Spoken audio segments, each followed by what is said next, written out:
O inverno chega e muita gente hiberna, mas o relógio não para. Sua nova chance chegou. Aqueça seu futuro.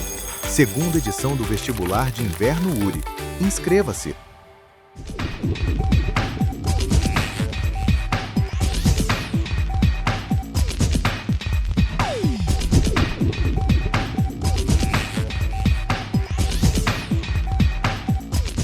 Olá, amigos. Estamos retornando com o nosso programa Expressão Universitária.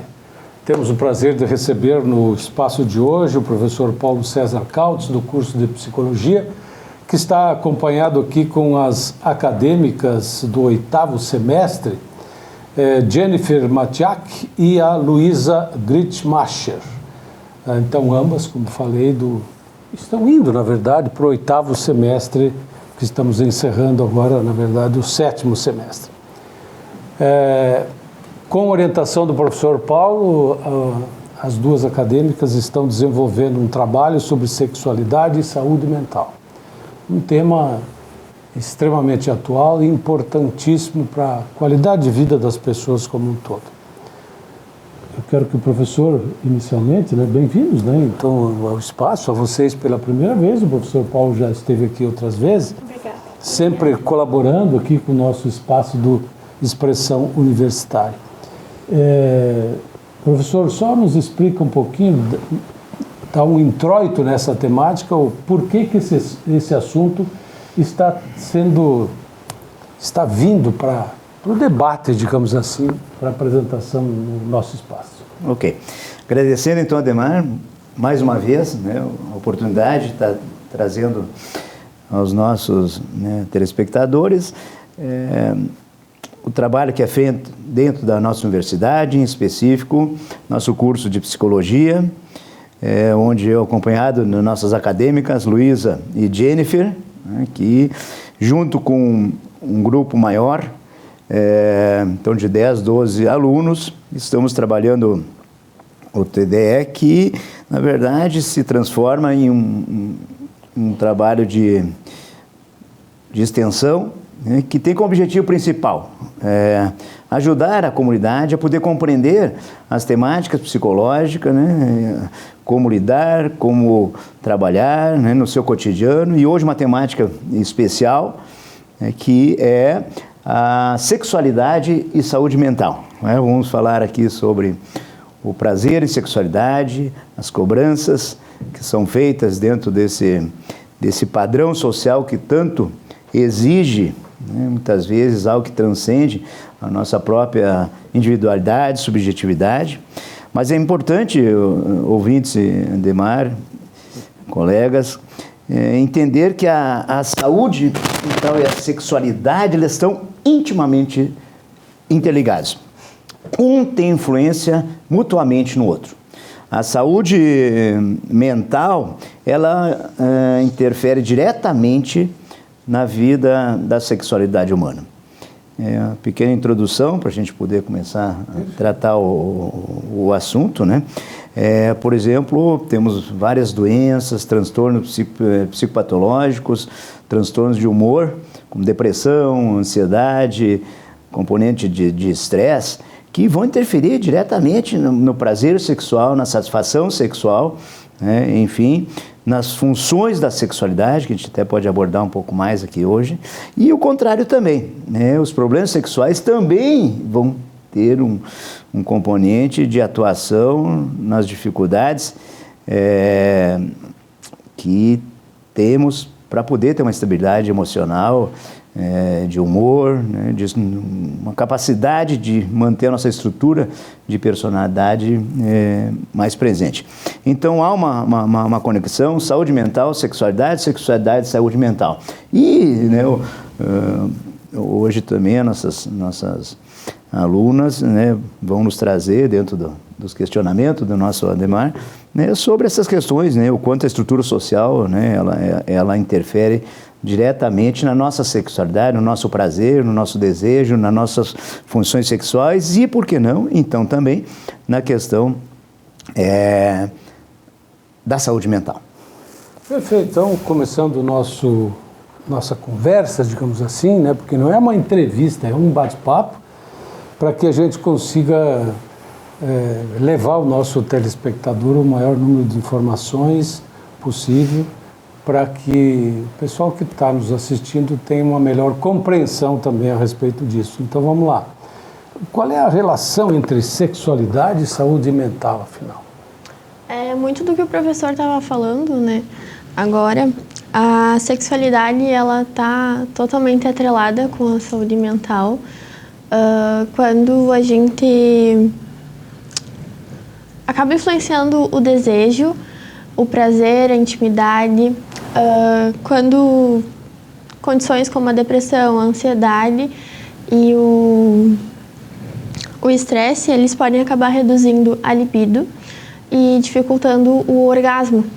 Então, tá muito um com o outro. Quando há dificuldade, como as disfunções sexuais ou como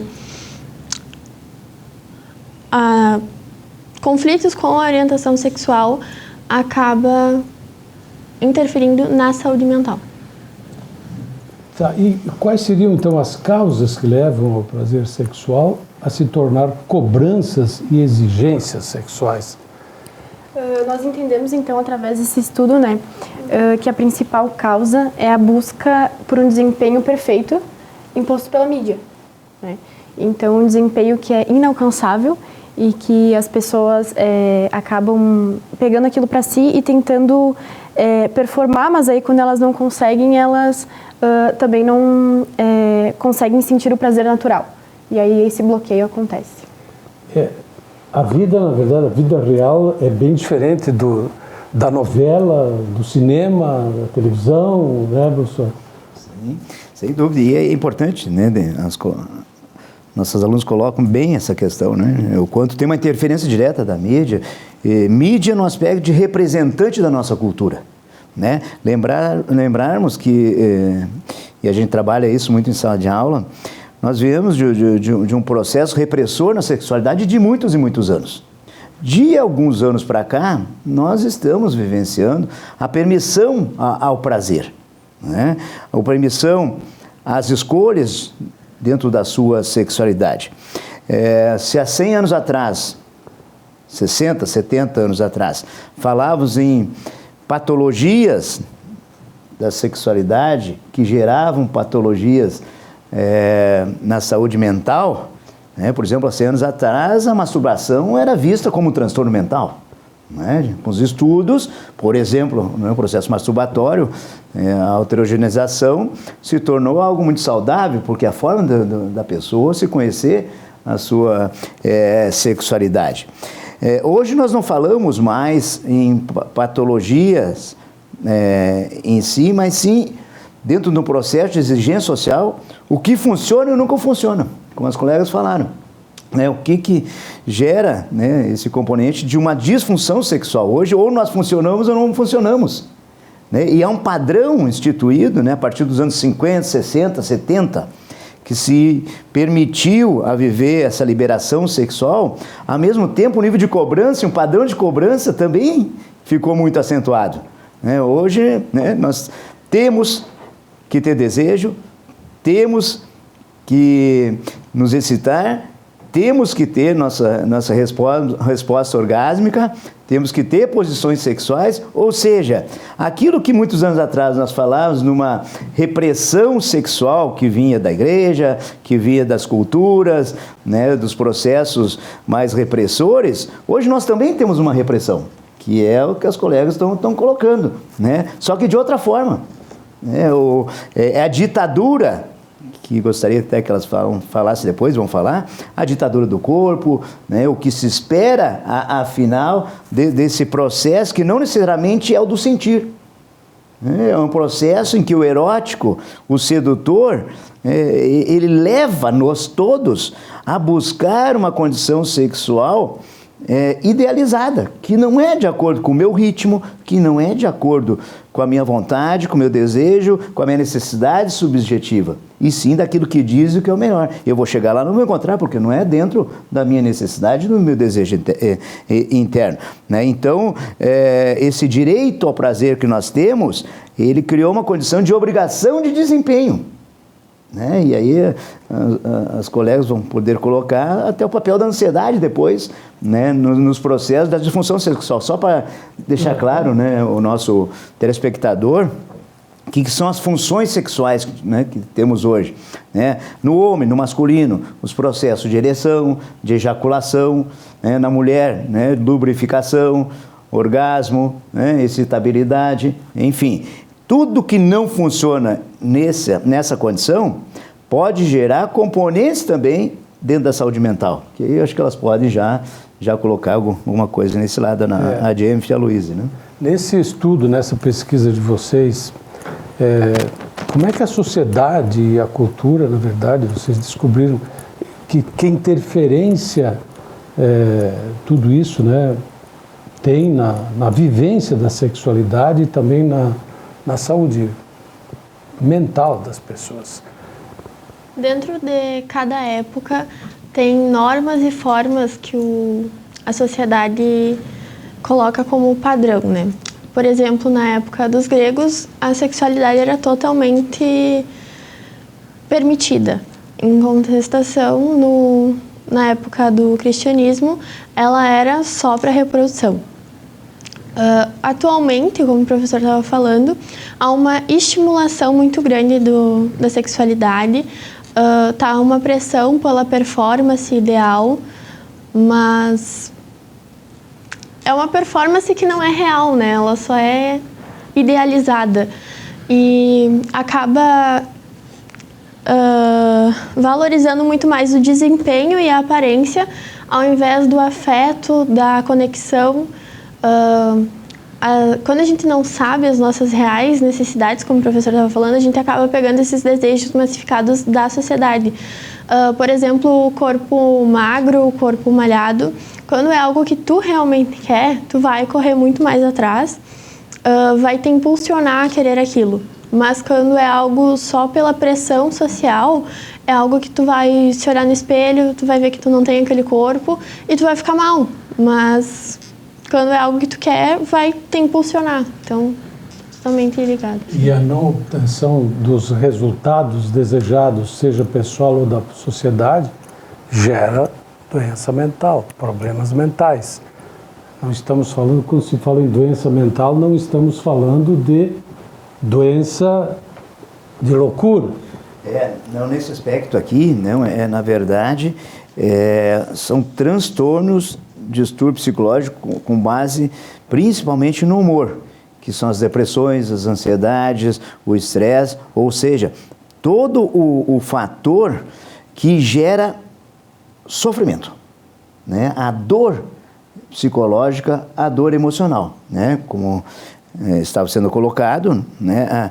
A consequência de não satisfação sexual ou da não realização dos anseios dentro da sua sexualidade, né? Dependendo da estrutura de personalidade de cada um, pode gerar componentes depressivos muito fortes. Por quê? Porque vai entrar, né, processo de frustração, de baixa autoestima, né, sentimento de inferioridade, né, sentimento de fracasso no aspecto da sexualidade, que se não tiver numa estrutura interna legal, estruturada, fortalecida, né, a saúde mental ela vai ser fragilizada, né? Pode gerar outras consequências no desenvolvimento do sujeito como um todo, né?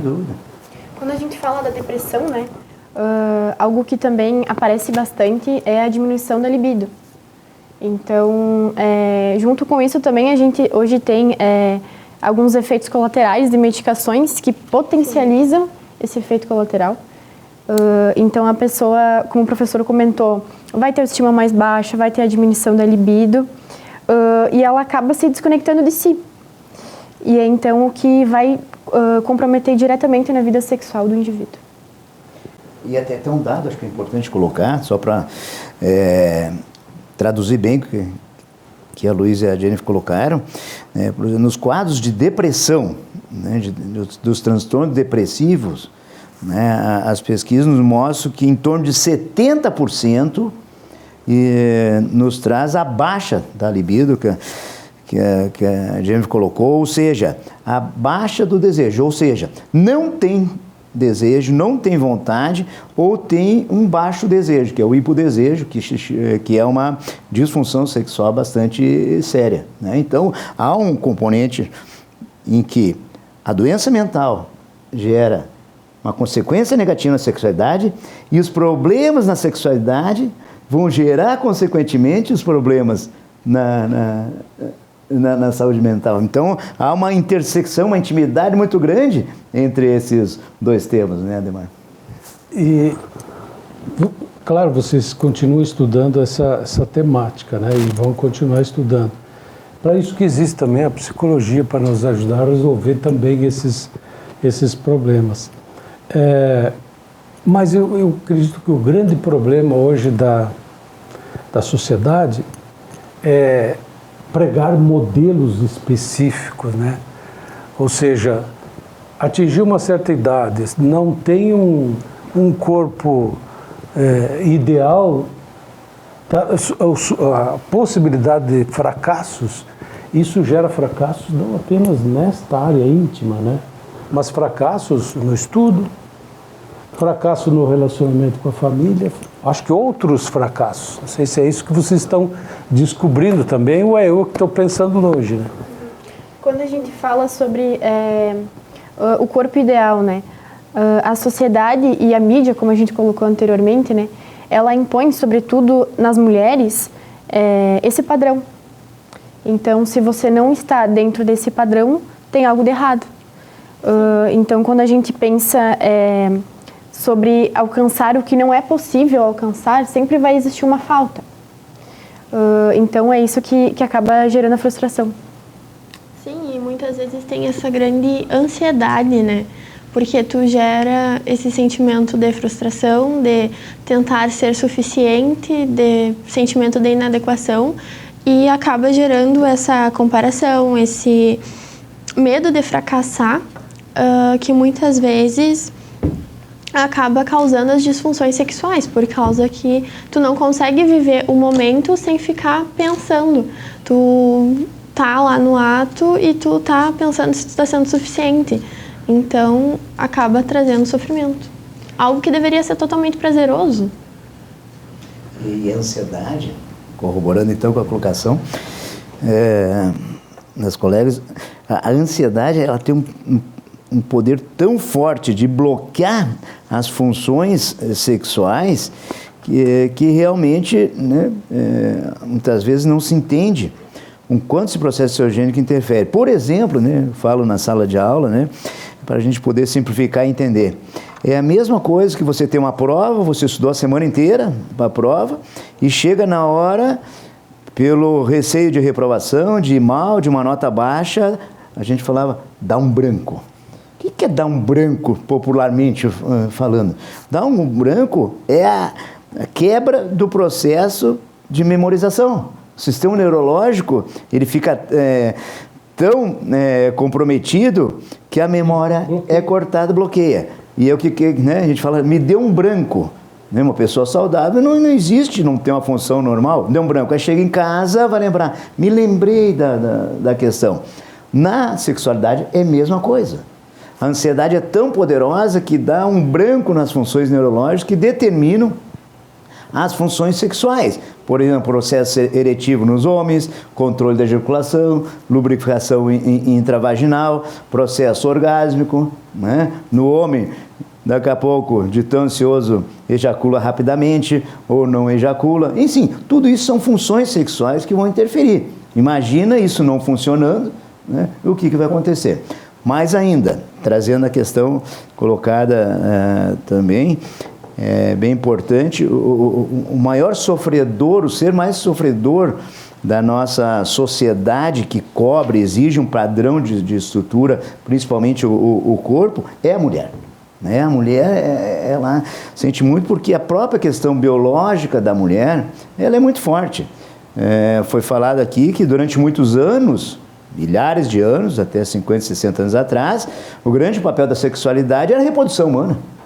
A partir de 1962, com a pílula anticoncepcional, deu-se o direito, em especial à mulher, de poder escolher entre ter filho ou não ter filho. E se não ter filho, desenvolver melhor a sua sexualidade.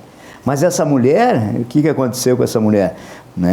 Essa mulher moderna, de 50 anos para cá, ela também conquistou o direito ao trabalho, a uma melhor remuneração, ela continuou tendo filhos.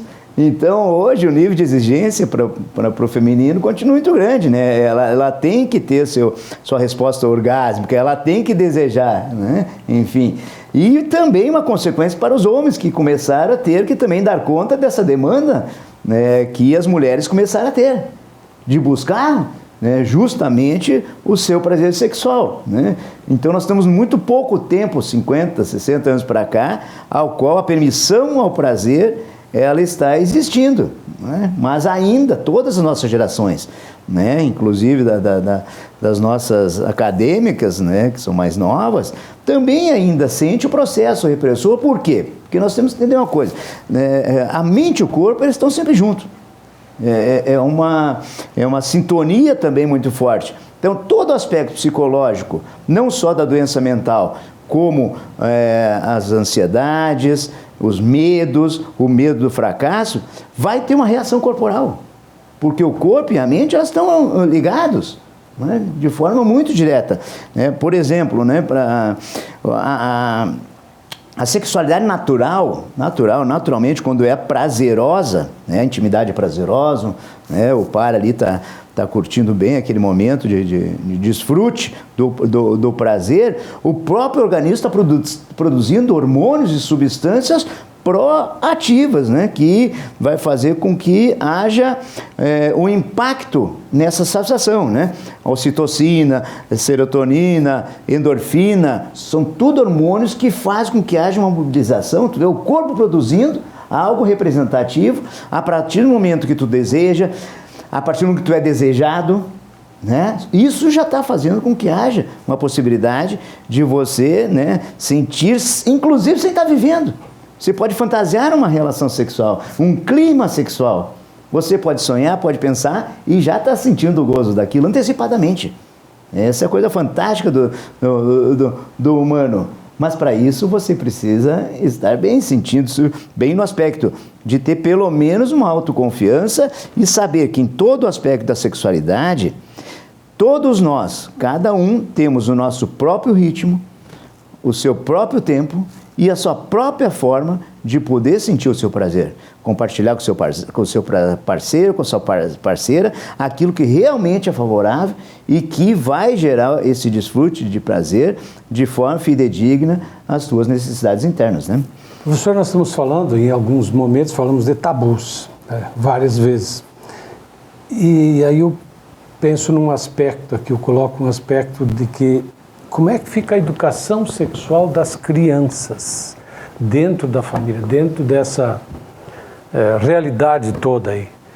Porque ainda existe um tabu muito grande. Afinal de contas, como é que eu educo a minha filha, o meu filho, em que situações, como é que eu devo me comportar? Existe um tabu muito grande e muitas vezes os pais têm muita dificuldade de falar com os filhos, inclusive por não ter tanto domínio da sua sexualidade, não ter tido essa conversa já de antes, né?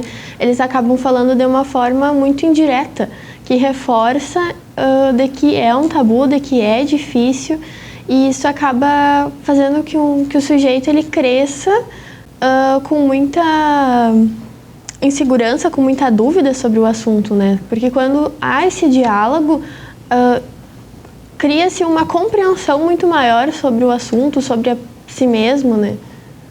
Um ponto muito importante que eu considero é que se os pais não tiverem essa conversa com os filhos, de alguma maneira eles vão se informar, né? Então, como a colega trouxe, como a colega trouxe a questão da curiosidade, ela vai existir, e hoje nós temos muitos estudos falando sobre como o excesso de pornografia pode afetar o psicológico dos jovens e também dos adultos. Então, pensando nesse sentido, as pessoas vão buscar, por curiosidade, as crianças irão buscar e vão ter as referências, que é isso que o professor colocou antes das exigências. Então, elas vão colocar aquilo como o ideal e vão tentar buscar. Um grande problema hoje em dia, acredito que as famílias também, ou por não quererem, ou não poderem, ou não estão preparadas para responder, não é nem informar, é responder às questões que estão surgindo nas crianças. E desde cedo, né, professor? Desde cedo, porque assim, ó, veja bem, como há uma abertura em termos de, no macro, na mídia, né, nas redes, em especial nas redes sociais, falar sobre sexualidade, mas em que ponto da sexualidade? Né? Na mostra que eu falei, do erotismo exacerbado, da nudez, né? Que a nudez é uma coisa que teria que ser natural, é uma coisa maravilhosa, é nossa, né? Mas a exploração dessa condição, né? E muitas vezes reprime os próprios pais por medos de poder daqui a pouco estar expondo um filho e daqui a pouco o filho se perder dentro da sua sexualidade, né? Então as falas muitas vezes ainda, por isso que é muito cedo essa caminhada dessa liberação sexual saudável. As falas são indiretas, dentro de casa pelos pais, né? O pudor dessa geração, são geração de pais hoje, 30, 40, 50 de pais de crianças, que ainda tem muito pudor em relação a essas questões, em especial a questão corporal, a questão até mesmo simplificada de uma menstruação, conversar com a menina, né, nos seus 11, 12, 13, 14 anos de idade, sobre o que é uma situação que não é incomum vermos meninas que menstruam sem saber o que está acontecendo.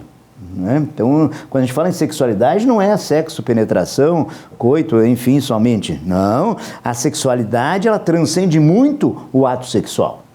Né? Ela vai muito além, tanto é que eu falei antes, a própria questão do sonho, da fantasia, da imaginação, ela está envolvida, assim como também as funções genitais sexuais nossas. Né?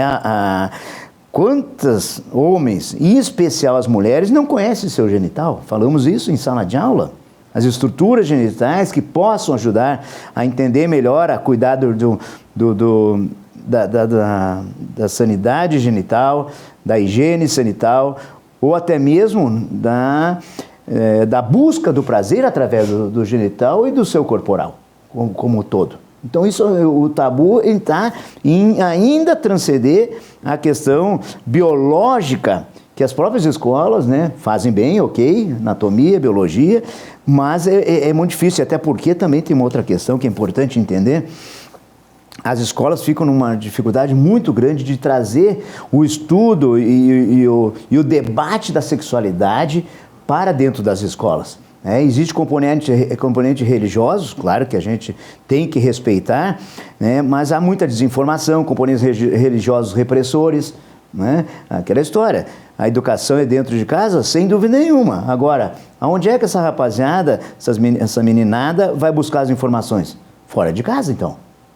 E aí não é a melhor informação, né? E a ignorância, né, da informação, por exemplo, né, uma menina adolescente que toma... que se utiliza de uma pílula anticoncepcional, né? Se deixou de tomar 2 dias, vai tomar daqui a 3 dias, 3, 4 ao mesmo tempo, porque acha que vai recompor o dia que ela não tomou. Isso é uma ignorância sexual, isso existe, infelizmente.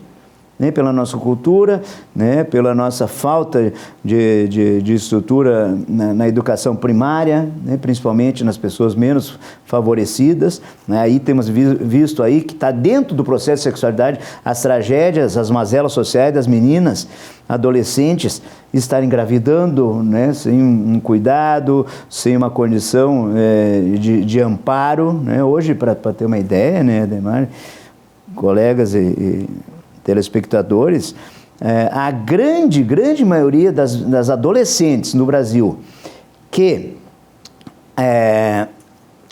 engravidam não estudam. Isso é um dado, né, importantíssimo para a gente poder entender o quanto a educação sexual, que tu perguntou para os colegas, né, faz sentido, é importante, né? Temos lugar para isso, temos espaço, mas os tabus se dão em função também dos bloqueios, porque não é fácil, a gente vai jogar em cima da escola e a escola não tem essa condição de poder chegar e ser autorizada para buscar essa informação e trazer para os seus alunos, né? Esperamos que seja de dentro de casa, né? Professor, nós teríamos condições de continuar com esse nosso debate, mas o nosso tempo terminou, mas ficamos aqui à disposição, na medida que tiver outros trabalhos dessa natureza, ou esse grupo mesmo queira trazer outras informações a respeito disso, que a gente possa contribuir para a formação também dos nossos telespectadores, porque sempre eu não acredito que muita gente ainda está vivenciando esses tabus todos. Então fica aqui o convite, professor, e acadêmicas, voltem aqui outro momento para dar continuidade a esse nosso assunto, ok? Posso fechar? Pode fechar. Agradecer então, Ademar, esse espaço maravilhoso né, que vocês trazem da universidade para poder, né, fazer com que nossos acadêmicos tenham um papel efetivo na comunidade de realmente transformar, né, aquilo que a gente espera de uma sociedade melhor, mais justa, mais saudável, né, e que faça a gente olhar para a vida e dizer, vale a pena viver e vale a pena lutar por algo que realmente faça sentido para nós. Agradecer a Luiz e a Jenny, que fizeram, né, um excelente trabalho, ótima exposição, aos colegas também do grupo, né, são 10, 12, se não me engano, que fizeram parte desse trabalho, né, e a Luiz e a Jenny, que estão aqui representando a turma toda, obrigado, né, e é uma honra e orgulho para nós poder ter, né, alunos de qualidade já na caminhada com a gente aí. Pois não, voltem sempre então. A você em casa que sempre nos prestigia, o nosso carinho, nosso abraço. Até o próximo programa.